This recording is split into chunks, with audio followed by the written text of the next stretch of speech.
Иван Бунин. Лес точно терем расписной.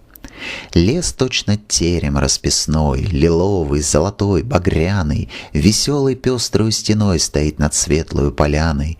Березы желтую резьбой блестят в лазури голубой, как вышки елочки темнеют, а между кленами синеют то там, то здесь в листве сквозной просветы в небо, что оконца.